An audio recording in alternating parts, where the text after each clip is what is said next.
All right. Everybody seeing my screen? I can see the screen. Yes. Okay. All right, awesome. Everybody hears me okay? Sound check is good?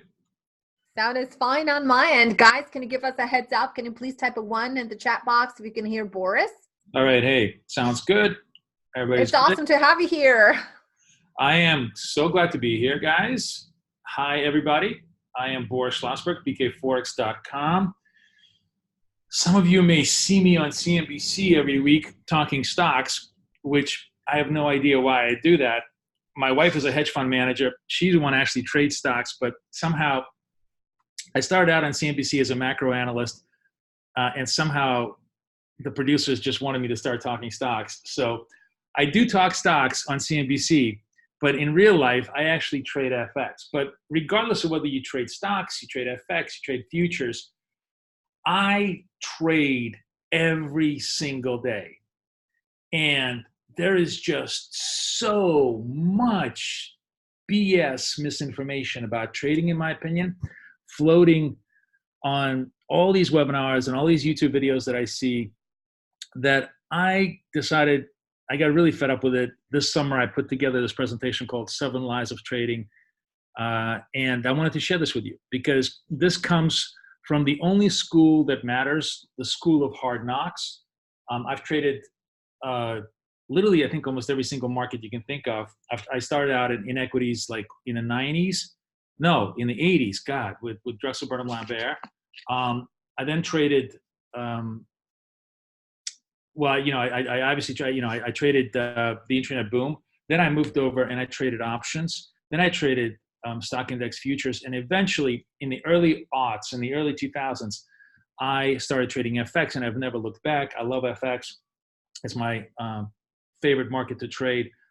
But throughout all this time, you know, obviously I've had to adjust and adapt and learn a lot of different things. But some things have really stood the test of time. And I wanted to kind of share with you what I think is nonsense and what I think is kind of truth in trading. You may disagree with me. I certainly welcome any challenges. Feel free to text me and message me here as I'm talking and challenge me.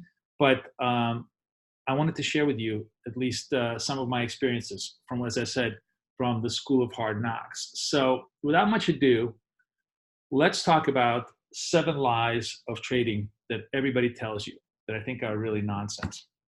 Before we start, if you need to, first of all, I really recommend, I mean, even if you're a die-hard MAGA supporter and a massive Trump supporter, I'm sure I'm gonna give you a heart attack if you follow me on my feed. But even if you are, and I actually, ironically enough, have a huge amount of really rabid conservative followers who are, of course, in the marketplace, who tell me how much they hate my politics but love my market calls. So follow me on Twitter. And I've actually, frankly, really, at this point, I think everybody in the country is so exhausted talking politics that I really started to focus much more on just pure market coverage. So if you follow me every single day, I have a lot of market coverage. And as a matter of fact, I'm gonna take you to my feed before the end of the presentation and just show you a couple of really hopefully valuable free stuff that you can learn, free tools of trading that you can just pick up off my feed. So definitely follow my feed. Make me a follow right now as I'm talking before you forget. If you're a diehard conservative, I'm sure you will find me very challenging. As I say, I'm the only communist left on Wall Street, but at least you'll find me amusing. I also run with my partner bkforex.com. Feel free to visit us. My partner Kathy Lean and I have been in the business for forever. We started dailyfx.com. Trade ideas, charts, and research. That's what we do. But basically trade ideas. That's every single day we trade. We trade live. We trade real. And the webinar is really sort of the result of all of our live trading experience. So let's start with lie number 1 that everybody tells you, that trading is just like investing. That you sort of, that people sometimes conflate, and they think that trading is just a short-term form of investing. And that couldn't be farther from the truth. That could literally not be farther from the truth. And I think the single biggest mistake that most people make is most people really come to the markets as investors, right? So they're casual. They come in, they bought a stock like, 5 years ago, it worked for them. So now they think they can trade, or, they've been holding the market for 7 years and it's made money for them. So now they think, oh, now I can be a trader. And they know nothing about the basic rudimentary mechanics of trading, which I'm going to go through with you. Know nothing about, risk management. Know nothing really about anything, because investing is nothing like trading. Investing actually is a very, very simple art of just buying the dip. By the way, I have a horrible potty mouth. I come from New York, and I'm going to really restrain myself from throwing the F-bombs, but I'm definitely going to include them in the presentation. So if you get offended, you'll survive. Am I in presentation mode? Is everybody seeing my screen? Or do you want me to go? Yes, the presentation. Yes, we can see your screen and we can hear you. Okay. No, people are just telling me I want to go presentation. Is that a little bit better? Is that? Let me just make sure so that you guys see. That is better. Yes. Okay. Sorry. Yeah. I like going on the. Everybody likes using the side panel on the PowerPoints, but I know it doesn't look as good. All right. So investing is literally nothing but just buying the frigging dip, and that is what Warren Buffett does. Okay. Like there is just nothing complicated about what he does. Warren Buffett's view of the world, which has been very true for a very long time, is that everything will be okay in the end. And when things are bad, I'm going to step up and buy. Basically, Warren Buffett, the reason why Warren Buffett has made so much money is because when things are expensive, he holds cash. He waits till everybody's broke. He puts the cash into the market, and then the cash rallies. That's all he does. That's all he does. Forget all the other nonsense. Forget anything you've ever read. He just buys the dip. He's been doing that for 50 years. It's been the single most lucrative thing to do. It's very hard to do sometimes for people because people always think, oh my God, it's going to be the end of the world. But so far, the end of the world hasn't come. Now, nothing has been truer. Nothing has been just like every idiot that who has made money right now has been this idiot. This person who bought the stock market in 2010 or drops $1,000 into their account every single month. The simplest way to be rich right now, okay, forget everything I tell you. If you really want to be rich, the simplest way to be rich is to do this. You just drop $100 into the Vanguard All Market Fund and $40 into the Vanguard Bond Fund, whatever proxies, basically the cheapest funds, the broadest market. Do this every week. Don't think about it. And if you've done this for the last 10 years, you are definitely the wealthiest guy at this table. Okay. Bottom line, that's really been the truth. Okay. That's really been the truth. As traders and as everybody else, we have to admit the fact that this has been by far the single most productive strategy, quote unquote strategy. It's the stupidest strategy. It's the simplest strategy. It's the least intellectually intensive strategy, but it's definitely the wealthiest strategy to follow for the past decade, right? And everybody who's done it is laughing at us, as well as they should be, because they're all much richer than us, right? The reason to prove to you why the strategy has been so productive is also, by the way, when you're buying the dip, here's just to serve a little bit more of an example of why Warren Buffett wins and everybody else loses. If you buy the dip, so this is just a super, super simple examination, but it's just one out of a million charts that confirms the same point. So if you got long when the prior week was down, right? So you bought the dip on a weekly basis. This is your return. If you got long if the prior week was up, if you bought momentum, right? You had pretty good strength into 2000, and then after that, momentum buying has just been horrible, So buying a dip has been a super great strategy on any kind of a format, right? So everybody can laugh. Everybody who just invests into the market on a 60-40 basis, $100 a week, doesn't know anything about anything. Literally, the stupidest guy at the table is the richest guy at the table right now. That's all great. That's all fun and games. It's my hat off to you. Except, people forget that this is also life, and this will be our future. There's no doubt in my mind. Now, if I'm wrong, I still think I can make money trading. But if I'm right, every idiot that has made money for the last 15 years is going to lose all their money. All their money. I guarantee it. Because the beautiful thing about the markets is they don't ever let anybody keep their money for long. If you look at the history of the market, people always say, there's never been a period in the marketplace when you've gone for 20 years without making money. Utter, complete nonsense, right? I'm really, really holding back from dropping F-bombs right now, but you guys can obviously can see. There are 4 periods in the last century, some of them lasting 302 months, when you made nothing. You made bupkis, as we say in New York.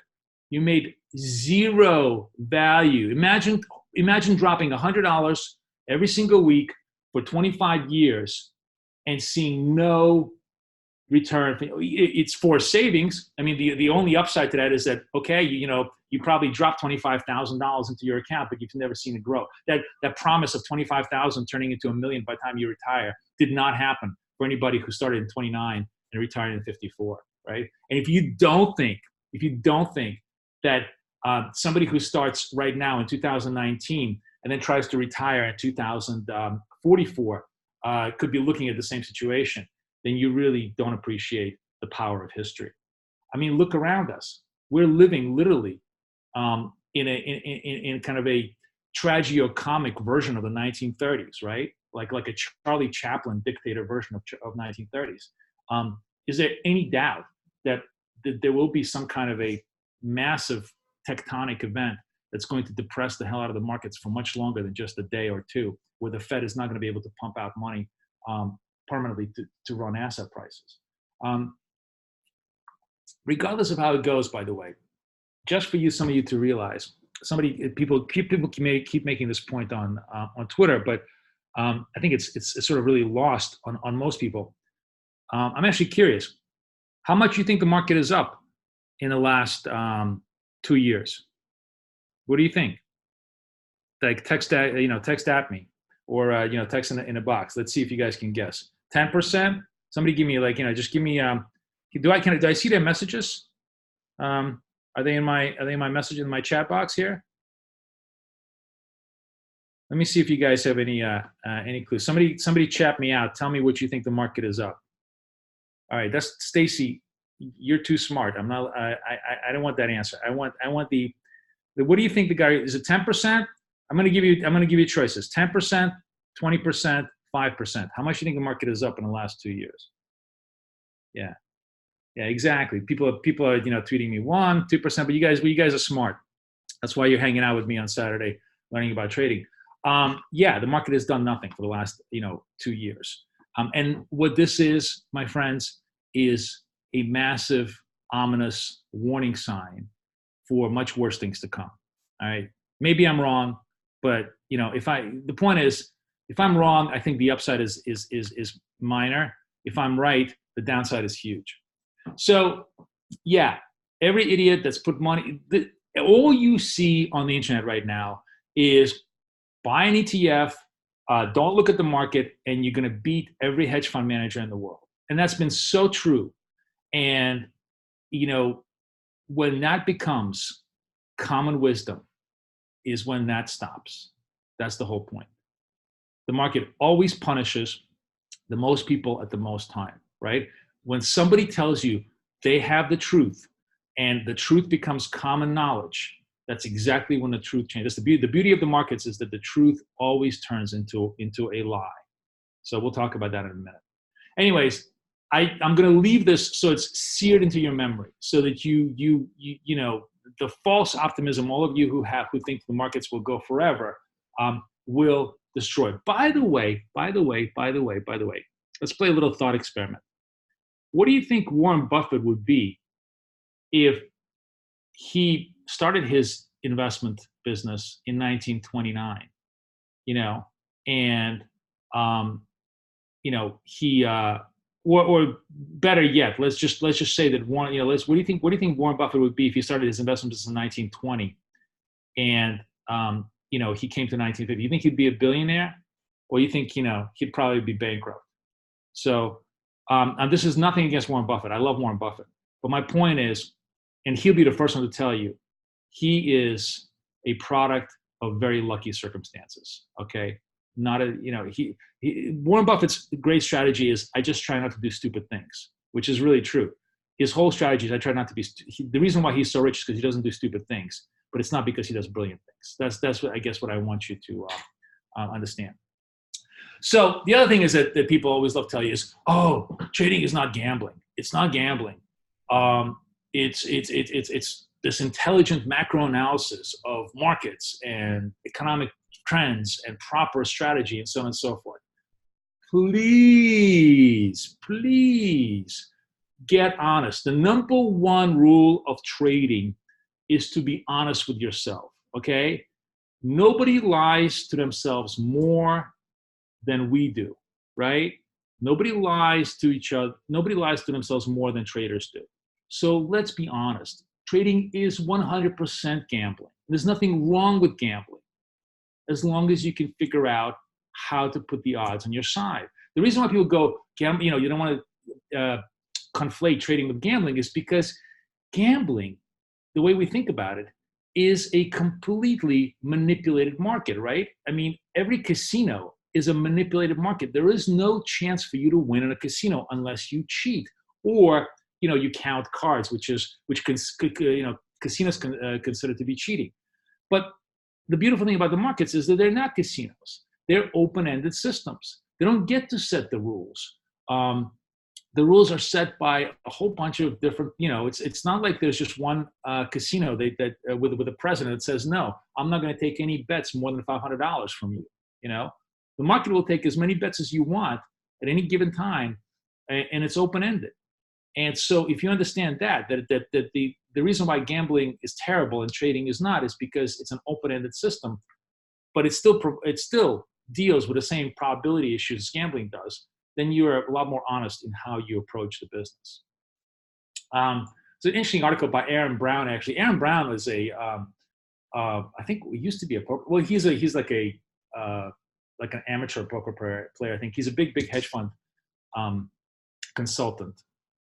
And he wrote this article about how poker playing hedge fund managers have an edge. Now, what's interesting is, by the way, I don't play poker at all. I actually don't gamble at all. The reason why I don't gamble is because like Warren Buffett, I don't do stupid things. I know the casino is a rigged market. Would I rather just take $100 and start giving it away on the street? I mean, it probably would make me feel better than just taking $1,000 and dropping it on the casino floor. It's the exact same thing. Like if you lose money, if you lose $1,000 on your way from the bank when you've taken cash out, are you happy or are you pissed? You're pissed. But somehow, if you lose $1,000 on the casino floor, you're happy. It's the exact same thing. They're robbing you just in a much more gentle fashion, but they're robbing you.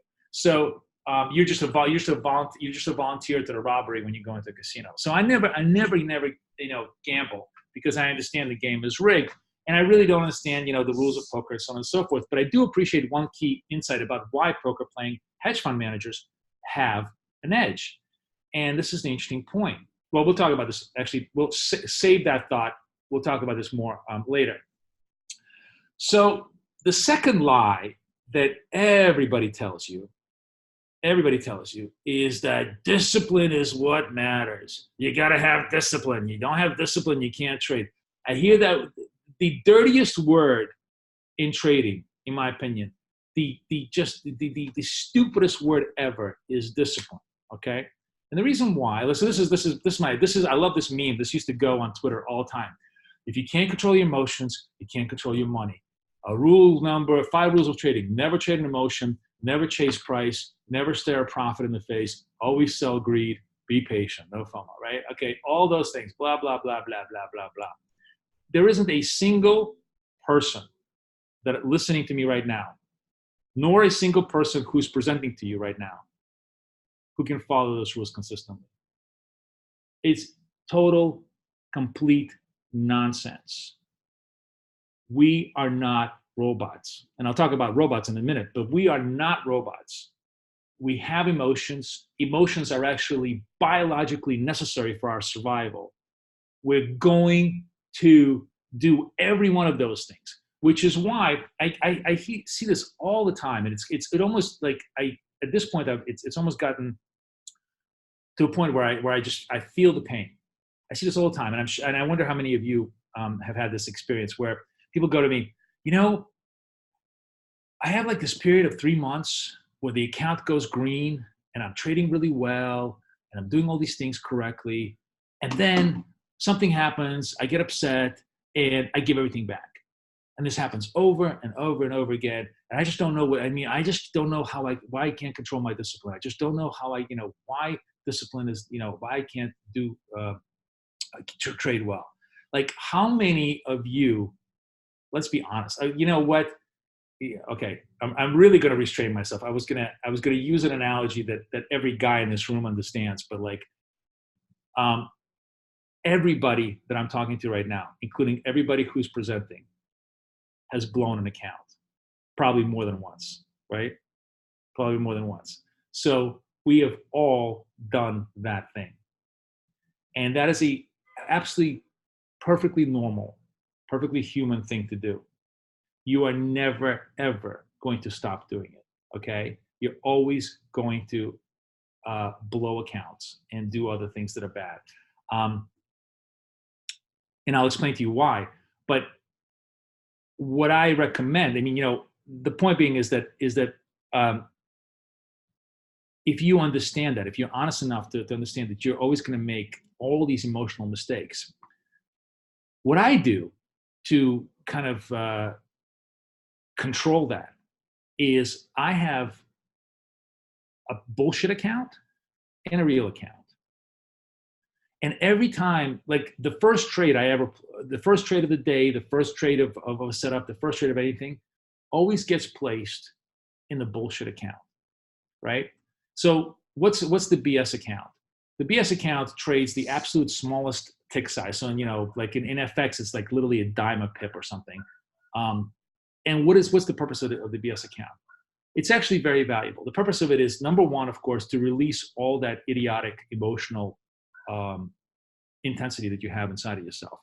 But very often, it's also very valuable because it's there to release a lot of intellectual curiosity. You may have an interesting visual that you've noticed, or an interesting pattern, or an interesting reaction, or an interesting analytical thought that you genuinely want to try, right? But what happens is we all practice, like doctors practice on dead patients, on cadavers, right? That's how they don't kill lots of real people. But we all practice on like our big account. We all practice on live patients. So what I do in order to kind of avoid all that stuff is I create, I have basically, but it can't be a dummy account. It's got to be real money. If it's not real money, if you're trading a demo account, and then with your stupid ideas, and then you trade your real account with your real ideas, I guarantee you you will lose all your money in the real ideas, because you'll say, oh, that wasn't really $1 million that I put in, because in a demo account you put $1 million trade and you'll think you're so smart. In a real money account, you'll never put $1 million on a stupid idea. You'll put $1,000 on a stupid idea and gamble $10 on a trade. So that's what you want to do. You need to just accept the fact that we're human, we're frail, but you need to create a structure, an intelligent, mistake-prone structure. You need to be the Warren Buffett of your life, which is only do stupid things in places where they're not going to hurt you. Okay? So the only way to create discipline is to institutionalize failure into your trading. That's how I've institutionalized failure into my trading. I don't like suppress my feelings. I don't, not scratch my itches. I don't like, give it, control my impulses. It's idiotic. Like, that which you repress, you will express. That is number one rule of life. Absolutely. So, and that's so true on so many levels, but we won't go there. So the point is, you need to create an institutional place, a little safe room for all of you millennials in the room here today, a little safe space where you can fail your trades. And then you can have a serious, place where you make serious trades. So line number 3, another thing that people love to teach you is that trading strategies are the key to winning. And Lord knows I have a lot of trading strategies. Lord knows I am the king of developing trading strategies. As a matter of fact, while Amelia was talking, I was sitting here on my spreadsheet working on just yet another version of yet another strategy that I have. So I'm coming to you from that space. It's not that I'm anti-strategy, but again, let's be honest. Let's stop lying to each other. There's only 2 strategies in trading. There are literally only 2 strategies in trading. There's continuation and there's reversal. Okay? Literally everything from the most complicated high frequency trading strategy to just the most basic moving average crossover falls into these 2 categories. There's only, and I'm talking about, so before all the option people start screaming at me about market neutral, option selling premium strategies, we'll put that into a separate box. That's a completely different conversation, but they actually also fit into 2 strategies. It's just 2 different binary choices. But when it comes to directional trading, so if you just, we'll stick to what we all do, which is directional trading. There's only 2 strategies you can make. If they have 1 input or 1 million inputs, the implied bet. My friend Tommy Sosnoff, who runs Tasty Trade, he used to be a really, really monstrous option market maker on the CBOE.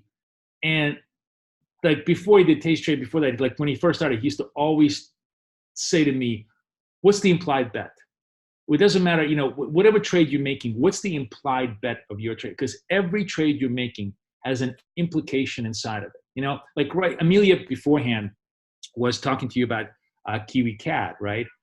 Which is a great macro thematic trade. I totally agree with that. I actually, my view this week, by the way, so you guys can piggyback on all these trades. My view this week is I actually like, my favorite trade is Eurocat because I think ECB is going to be weak and we all know the BOC is strong. So that's an implied bet. When you're making that, that short Eurocat, you're implying something fundamental. That's the implied bet. So every implied bet in every strategy is either continuation or reversal, okay? And the key to winning is to figure out if the market is lying or not. So basically, every time you're making a continuation, all you're saying is, let's say the price breaks out, right? If you're buying the breakout, you're saying the market is not lying. You're saying the market is true. The market is the continuation of the market is true, and the market is going to continue higher. So a great example of that, Amelia was talking about cable like testing the 23 handle in Friday. I think we go 24, right? So I am in this case, and I could be completely wrong.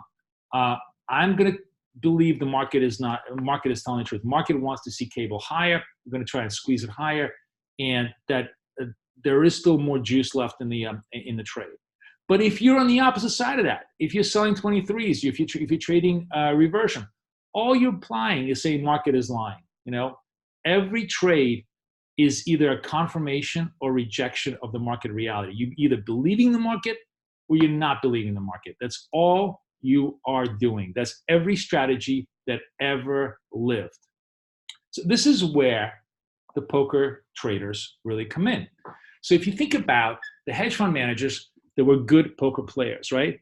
What's the number one? I mean, once you know the mathematics, and every one of these guys knows the mathematics cold, they can spit out every odd probability of every possible pair on a table from the back of their head. It's they're all very, very good mathematically, and it's a fixed amount of odds. There's 52 cards. It's not like you gotta remember the matrix of a trillion different combinations. So the mechanics of poker, if you take the time, they're tedious, but they're not incredibly complex in terms of knowing the strength of the actual hands. The art of the poker is to figure out who's lying, who's not, right? I mean, if you think about it, the markets are very similar. They fake you out all the time, right? The price just goes up, up, up, up, and you like buy it, and they just take it right back down, right? Or, you know, you think, oh, you know, I'm going to fade this. I don't believe the market, and the market just squeezes the hell out of you, right? So good hedge fund managers, basically the reason why they're good hedge fund managers and good poker players is because they know who's a good liar, who's not. And honestly, guys, the single greatest skill as a trader that you need to have is to figure out when the market is lying and when the market is telling the truth. Now, you know, I know that sounds incredibly trite and simple. It's incredibly hard to do, but that is literally the key to making money over the long run, is the ability to just figure out when the market is lying, when the market is telling the truth. By the way, Warren Buffett doesn't play poker, but he does play bridge, which is also, I believe, like, I don't play any of these card games, but I also believe there's a huge amount of lying that goes on. Basically, all of finance is all of, you know, in many ways, all of life is all about figuring out who's lying, who's not, right? That's all we're trying to do. The problem is that everybody always assumes everything is truth, right? We like this sort of like these virginal, naive little babies that think everything that you see is truth. It's not. Most of the time, especially in the financial markets, everything you see is a lie. And you need to really uncover and figure out what is the truth. But all winning in trading is the applying basically the right strategy to the market regime, right? So if we have a trending market, a simple 20, 50 moving average crossover, it's all it takes. Just the most rudimentary moving average crossover is going to work like a charm. And if the market is choppy, selling the Bollinger Bands to the top side, buying the Bollinger Bands to the top side, is going to work like a charm, right? It's like, that's why we have these periods where we just can't catch a bet. Like, we can't do anything wrong. We're just winning all the time. And then we have periods where we can't do anything right. And you think, oh, it's my strategy. And it's not. It's the market, my friend. Okay? It's a much bigger problem than your strategy. That's why you need to step outside and realize that it's not you. It's much bigger than you. So the key to winning in trading is applying the right strategy. If the market is like, you know, for a very, very long time, we've had a very low volatility regime. Low volatility regime is a fancy way of saying that high frequency traders, who are basically market makers, right? So a market maker's job is to constantly take away your money by creating the illusion of a trend. So what they do is a market maker will make prices go up, get you to buy it, get you to buy in, and then drop the prices down. Then the market maker will make prices go down, get you to sell, and then make the prices go up, right? That's the market maker's dream, because there's nothing better in the world than fleecing you. It's just like a casino, just fleecing you out of the market all day long, every week, every month, every year. And when we had low volatility regimes for like 3 or 4 years, and high frequency trading, algos, not the ones that just do bid ask, but sort of longer term trades, are all pretty much that. It's called the vol dampening regime, where all they do is sell the highs, buy the lows, and it's been a beautiful, it's a beautiful strategy. So what I was going to say, the retail version of that is that your idiot friend John or your idiot friend Bob, who never uses a stop, right? So in this low volatility market regime, your idiot friend Bob has been making money for the last 6-10 months because he never uses a stop. All he does is when he sells and market goes up, he sells some more, and he sells some more, and eventually market drops, and he's able to cover his martingale short and make money. Or the market, he buys and the market drops because the market drops, and then he buys more. And he's basically doing sort of the stupid market making algo that these HFTs do, with a much smaller amount of money than the market makers have, and with absolutely no risk control whatsoever. Just to make you understand, market makers are not God, right? They sometimes think that they're God, but they will, just like insurance companies and everybody else, just like anybody who constantly sells risk, eventually gets caught out. Eventually what happens is these vol dampening regimes encounter real life, encounter Brexit, encounter, trade wars, encounter Trump, encounter whatever. They encounter something that has an exogenous shift in the market where there is no amount of money, no amount of price, no amount of strategy that's going to save you from trend. I'm talking about for somebody who's doing vol dampening. And then, then the moving average crossover strategy works like a charm, and your friend Bob is bankrupt. And your friend Bob will always be bankrupt doing the martingale strategy. That's why, I love all these YouTube videos on martingales, because they're great until they lose all their money. So it's the same thing as a casino. You can have a great time, but you will lose. It's just a matter of time before you lose your money. So understand that strategy is just simply a function of market regime, right? Line number 4, another thing that people love to tell you: indicators are unique. Oh man. And this comes from somebody who loves indicators, trades, or has strategies that trade with indicators, although mine are very, very simple. And I really keep them, mine are actually completely plain vanilla, off the chart, mainly Wells Wilder, who I think is probably the greatest indicator maker ever made. But at the same time, I fully understand that all indicators are nothing but a variant of rate of change in the calculations of price. Okay, that's all they are. They're all derivative of one underlying input, which is price, and they all basically tell you the same thing. That's why, have you ever done this experiment? I challenge you guys to do this. When you're done, lay down RSI, lay down MACD, lay down Bollinger Bands. I don't care. Lay down, what is that stupid CCI? Lay down whatever esoteric crap. The 5,500 indicators that are in your trading software, and then tell me when divergence happens. And here's the thing you're going to find out: that every single indicator within a bar or 2, within a bar or 3, is going to give you the exact same signal for divergence as every other indicator. Okay, they're all the same. All indicators are the same.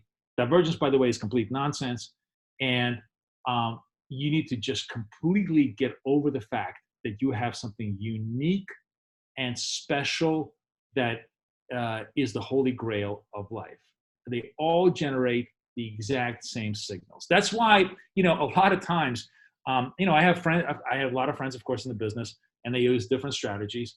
But what was very ironic is that very often we're basically usually coming up on the same side of the trade, pretty much at the same time, especially if we're trading like on daily signals or stuff like that, because it's all the same thing. They're all telling you rate of change. It's just rate of change changing, and you're either believing the rate of change or you're not believing the rate of change. That's all it is.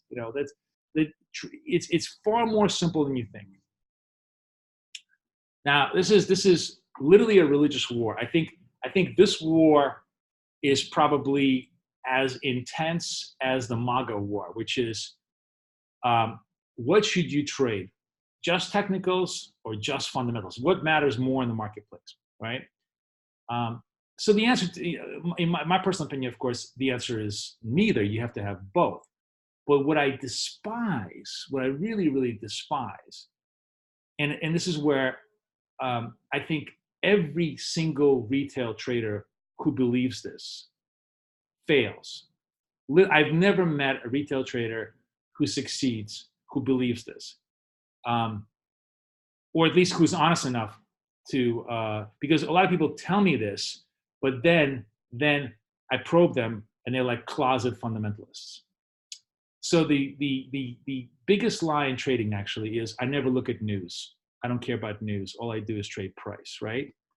Then you're the biggest idiot that ever lived.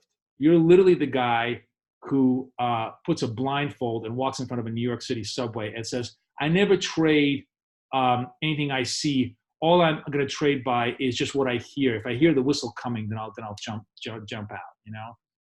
That's literally your life. You're going to get run over by a train, because if you don't understand fundamentals, then you really don't understand what technicals do. Technicals, first of all, and I have lots of friends who trade Elliott Wave. So again, you can take my opinion and stuff it, but my view is that every one of those things, fib retracements, Gants, harmonics, are equal to astrology. And when it comes to astrology, this is my favorite quote about astrology. They may be useful. Let me sort of soften this my view.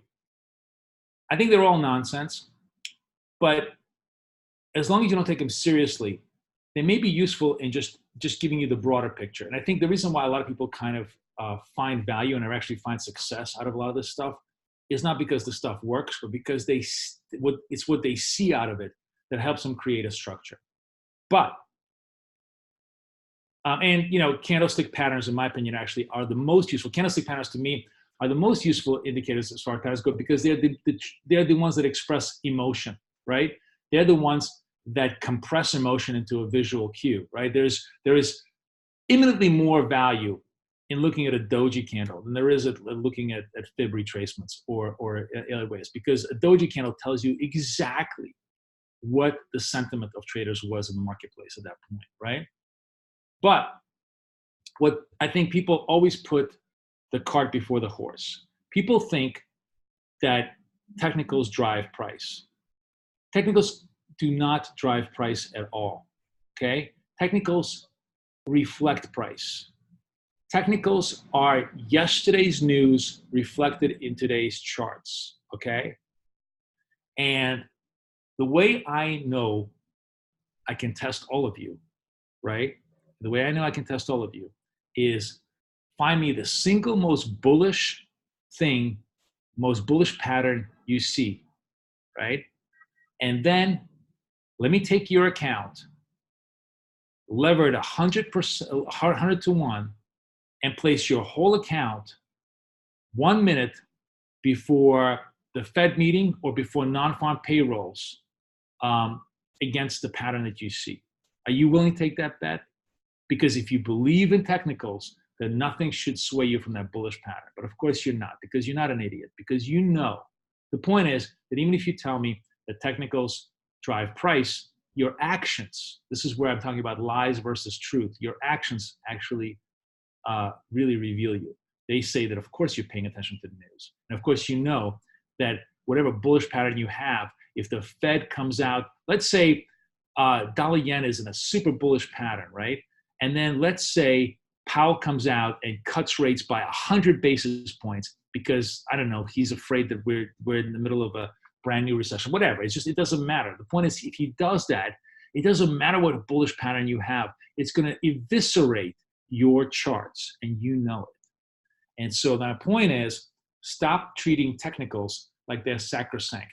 They're just, all they're doing is just telling you what the market is thinking about all the news that came before it, not where the news is going, right? I mean, be Wayne Gretzky, go to where the puck is going to be, not where it is. That's the key to good trading, right? Lie number 6. I'm sorry, I'm almost to the end of my lies, so we're good on time.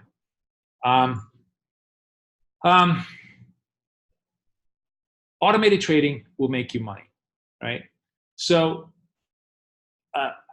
to truly understand how false that statement is, one of the things that you need to do is maybe move yourself off the trading venue and understand how automated trading is essentially robots, right?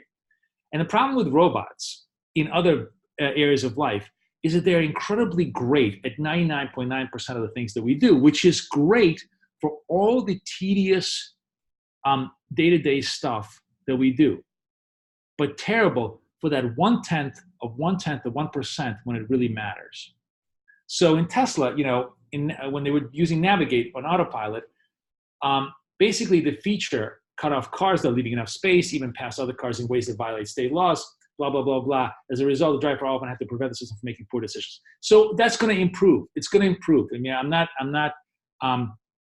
going to tell you that robots aren't going to improve their decision-making, but they will never improve their decision-making to the point where they will always be right. And the reason why is because the road, which is a million different variables, including a little kid running in front of the road with a little ball, all of that they can kind of more or less teach the computer, is nowhere near as complicated as the market. And the reason, and this is what's interesting, is that the guys who run the algos understand this better than anybody else.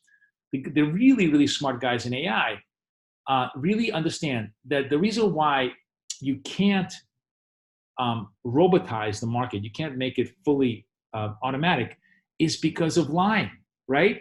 The data, when the polite word or the impolite word for data keeps changing, is the market lies. Sometimes the market is in a trending, it gives you all this data set that shows you if you use a trending indicator, it would work. And then all of a sudden it completely changes its direction, right?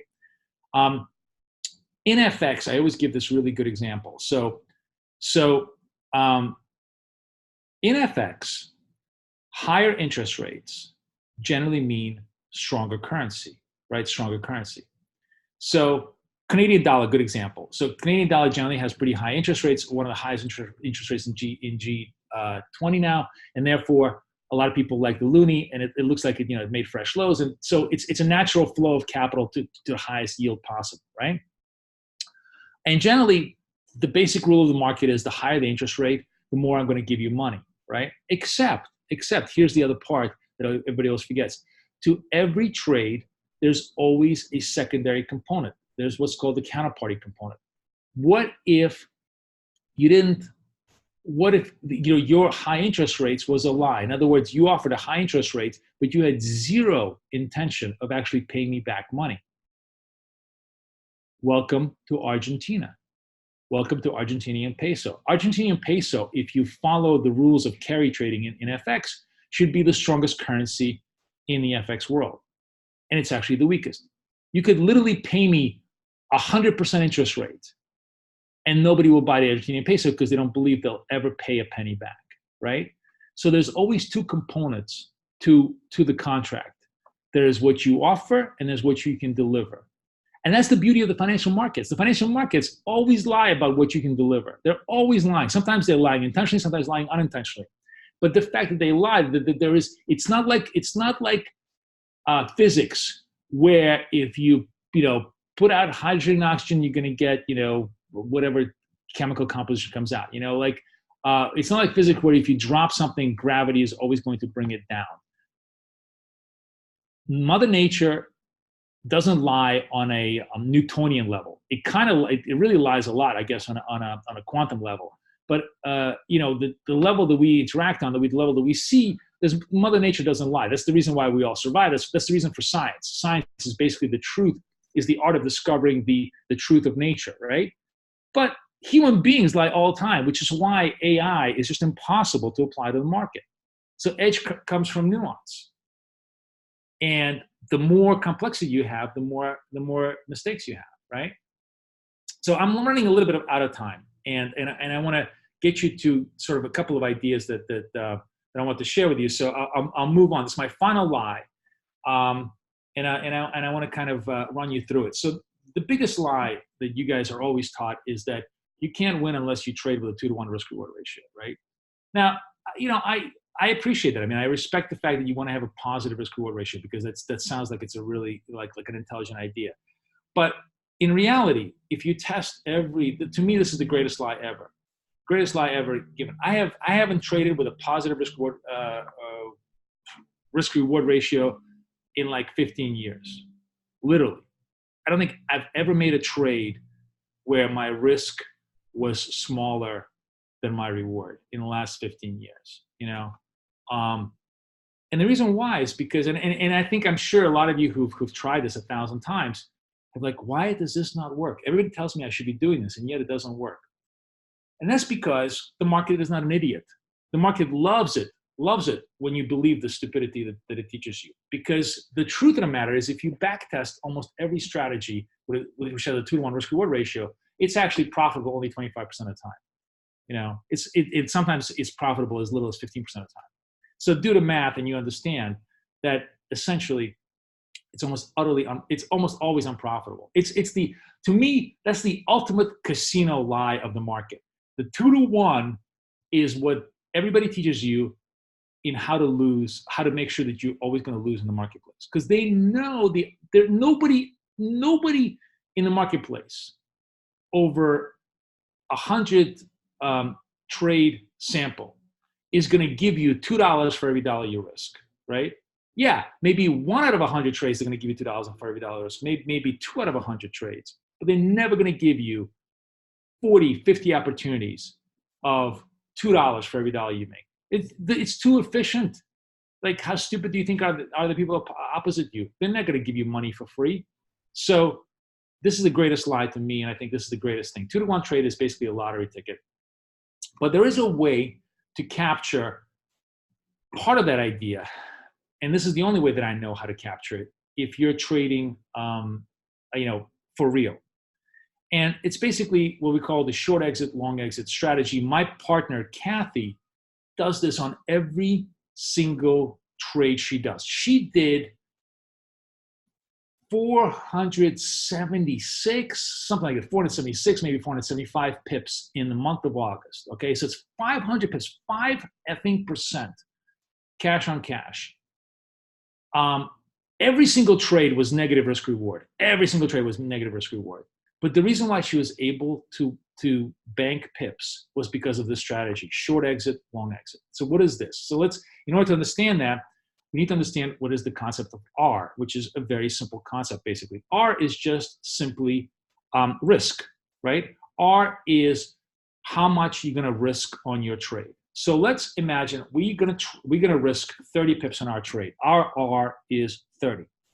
What we try and do when we trade 2 units is our short exit, we want it to be equal to 1 R, 1-to-1 risk reward ratio. And again, honestly, guys, that's not what we do. That's not what we do. We go even deeper. We go to 1/2 R on our first exit. But like, I'm gonna give you a fairy tale example here of 1 R.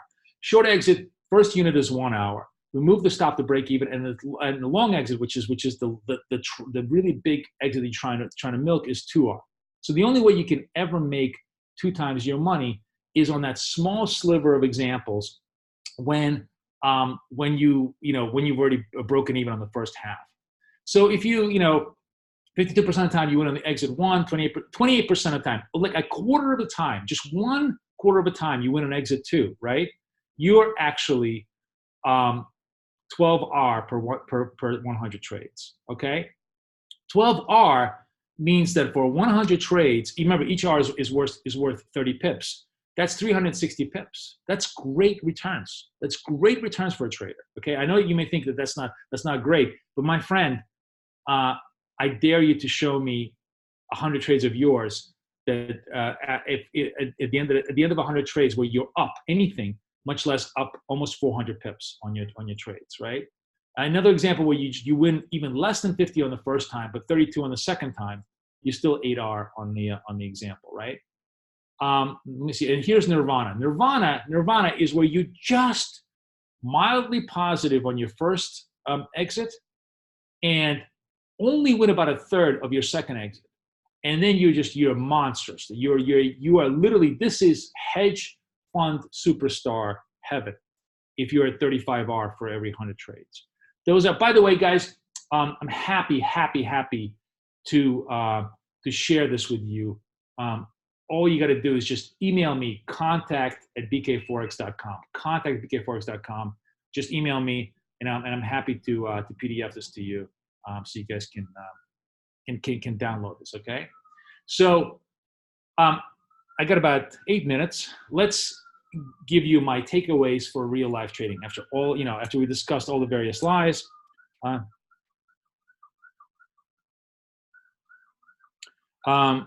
So everybody's saying, by the way, just people are asking if you're going to be able to watch this on demand. Everything is being recorded, so of course you guys are going to be able to watch it again. But as far as these rules and understanding the mechanics, I'm happy to give you the PDF. Just email me and I'll send you the link. So number 1 rule, I think, of intelligent trade assessment: don't judge your results on your first 2 trades of a strategy, or your first 10 trades of strategy, or your first 20 trades of strategy. Analyze your results in 100 trade batches. It's the only rational, reasonable way for you to see if what you're doing makes sense. Okay, 100 trades. Maybe that's too much. Then drop it to 50, but not like 2, not like 5, not like 10, not even like 20. It's not enough. You need a bigger sample size to judge if what you're doing is semi-intelligent or not. This is something that I think is kind of interesting. We actually I've actually moved away from this, but it's a pretty decent strategy. We actually, I'll modify this rule number 2. What we actually do is we let the algos give us the signal. So we now enter on discretion and exit on discretion, right? Adjusting for the regime. But the algos are amazing at picking up the signal. So your human brain is not designed for the clerical work of figuring out exactly when everything aligns so that your strategy pops out a signal, right? What your human brain is designed for is to figure out, okay, I got a buy signal in euro yen right now.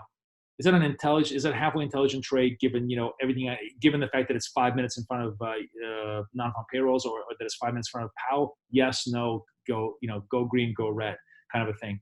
That's, I think, valuable. So the other secret of Kathy's success is that we took all the algos, we stopped letting the algos trade, and we just let the algos give us signals. And then we decide which ones we're going to take. So discretion is the better part of valor, right? So the other one is to use algos to signal and come in and out, right? So machines only give signals. Understand this, that your strategy is just that. It's a signal generating machine. It's supposed to be the best possible signal generating machine, given all the information given all the backtests given the intelligent structure given the risk reward parameters that given everything that you've done, okay? That's all it is. It's the regime that's going to win trades. So don't blame your strategy. Don't blame yourself. If things are not working and you've done everything you possibly can as far as all the other parameters, it's probably because the regime completely changed. So appreciate that. And generally, less is more. This is actually so true. I've had it's funny because I'm working right now this morning. We had these 3 long-term day trading strategies that trade on daily charts, right? And they're basically trading 18, 20 pairs. And I realized this is ridiculous. Diversification. Do you know how many stocks you need to basically match the low risk of S&P 500? 15. That's all you need. I mean, obviously, you can't have 15 of General Motors and Ford in your. It goes within reason. You have to have 15 different industries in your portfolio. But all you need 15 stocks. That's why the Dow Jones has only got 30 stocks, and Dow Jones beats the S&P half the time with less risk, right? It doesn't require a lot to diversify. So simple, less is more is probably the mantra of everything that I want to do this year, or in 2020, and that's sort of my final command to you. And then lastly, diversification really comes from strategies. We have an algo strategy, we have a day trading, essentially intraday trading strategy that I trade, and then we have a swing trading strategy, and that's all you need. You don't need much. 3 separate, highly non-correlated strategies. That's where you're going to get all your diversification, right? And the last but not least, if you really want to trade well, trade 1 times equity per trade, because remember, you're going to have more than 1 trade going on. If I have an algo, I may have 6 or 7 trades in my account. That means I'm already 7 times levered just by taking 10,000 units per 10,000 euros. This was a presentation I did for Europeans, so that's why I'm using euros, okay? And that's it. I will, I will just finish by telling you what I've already told you, that you'll never be patient, that the human flaw is part of your plan. And last but not least, everybody have fun, because I really don't know any other business where we look forward to Mondays. So I'm going to leave a couple of minutes here for questions. And let me just take you guys to, where's my thing? Let me take you to TweetDeck. This is, I want you to follow me. And the easiest way for you guys to get all my information, as a matter of fact, you know what? Forget, if you want my information, all you got to do is sign. Where is this thing? Let me just find you. Where am I? Every single week, I put out technicals. Just go in here, click this link. Once you sign up for this link, I will be able to send you the. I'll see all your names and your email address, and I'll send you this presentation, as well as all the information that I put out for free on the internet. So that'll be the rule. We'll make it very, very simple. Don't even email me. Even if you email me, I'm going to tell you, go on this link and do it this way. It'll be much easier for us to organize it all for you guys. So come follow me. If you like, come trade with us at BK Forex. Love to have you aboard. I think we're done, right? Do we have any questions here? Why do you recommend to buy now for a weekly time frame? Do you recommend, or what do I recommend to buy for a weekly time frame? I like EuroCAD to the short side, and I don't analyze the size. Oh, you want me to put the link? So my link, it's just FX Flow. Let me just put this. Just go to FX Flow. I don't even have a link. I'm so disorganized. No, hold on a second. Let me to all panelists and attendees. Go at FX Flow. This is me. Follow me on Twitter, and then make sure that you make sure that you guys get on my technical list. Every single week, I give you free technicals. It's actually interesting for you guys to take a look at. Like I was looking at my last week's technicals, and I called the bottom in the Aussie like it was just perfect, pitch perfect. So sometimes I really do hit it really, really well and really, really hard. So they're very simple. I keep it very clean. There's no indicators. I look strictly at price levels. Hopefully you guys will enjoy it. And if you sign up to that, then I'll be able to give you the whole presentation. All right, Annika, I'm over time. Do we need to transfer over?